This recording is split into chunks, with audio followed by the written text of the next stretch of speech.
Hi everyone, this is John. Welcome back to my channel. I apologize for not having posted the library updates that I promised I would get to you every Sunday.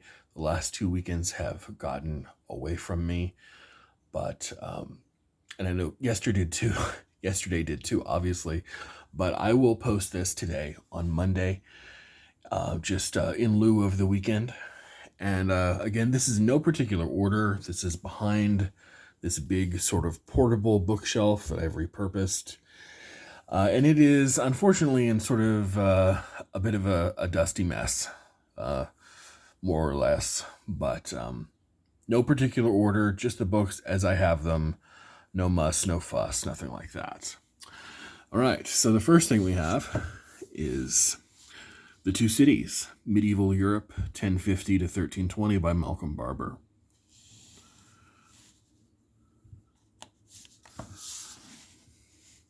Freedom's Battle, The Origins of Humanitarian Intervention by Gary Bass.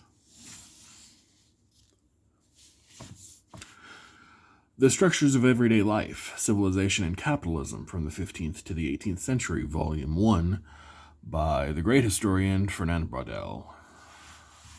And here is Volume 2 of the exact same thing, The Wheels of Commerce.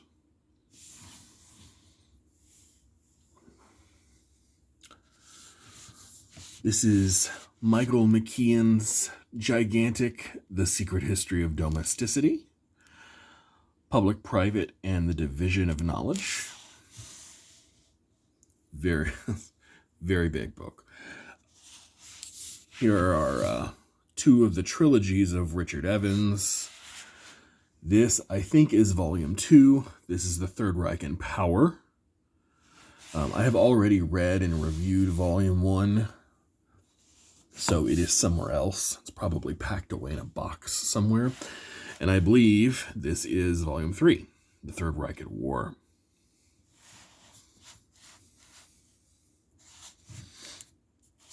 Then we have Mont Saint-Michel and Chartres by Henry Adams, his travel writing that he did when he was at those two places. A book on famous Supreme Court cases, People's History of the Supreme Court by, who is this by? Oh, Peter Irons, there we go.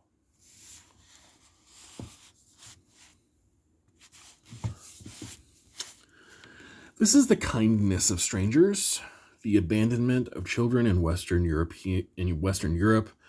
from late antiquity to the Renaissance by John Boswell. You might recognize John Boswell's name. He is mostly known for being a historian of homosexuality during the Middle Ages, the Renaissance, and maybe early modern Europe.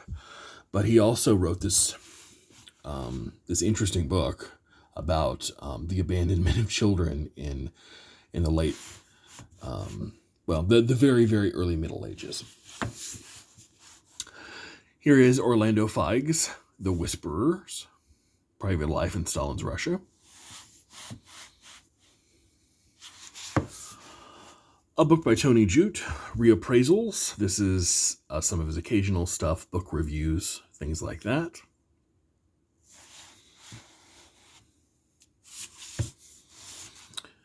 This is James Stempson's Burning to Read, English Fundamentalism and its Reformation Opponents. Here's a big history, the history of the Ottoman Empire, Osman's Dream, Carolyn Finkel. Never read this before.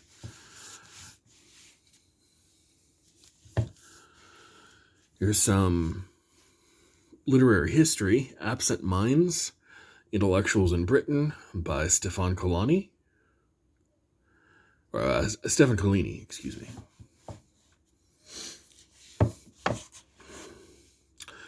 This is Luc Bresson's How Philosophers Saved Myths, Allegorical Application in Classical Mythology.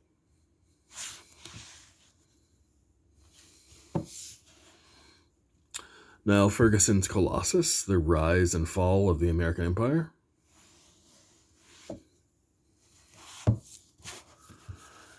Demon Lovers, Witchcraft, Sex, and the Crisis of Belief by Walter Stevens. This is Culture and Imperialism by Edward Said. The Wind-Up Bird Chronicle by Haruki Murakami.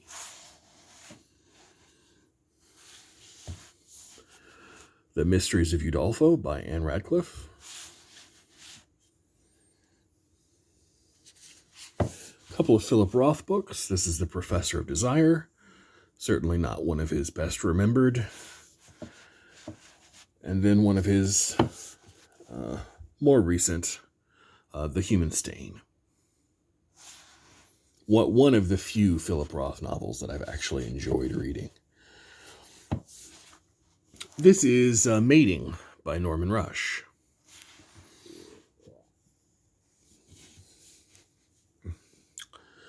The New Yorkers by Hortense Kalischer.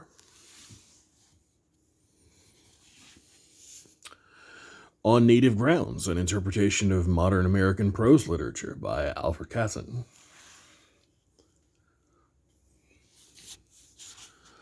Peer Gynt by Heinrich Ibsen. A couple of plays, including Rhinoceros by Eugene Ionesco. A couple of more plays, including Ghosts. Let's see what else it has. A Public Enemy and When We Dead Awake by, like I said, Ibsen. And last, we have Sunlight on a Broken Column by Atiyah Hussein, in one of these really, really wonderfully curated sets of Virago Modern Classics. And that is all for the top shelf, or the top row of this bookshelf. I will be back next Sunday, and we will go over all of this stuff right there. And I will see you next weekend. Bye.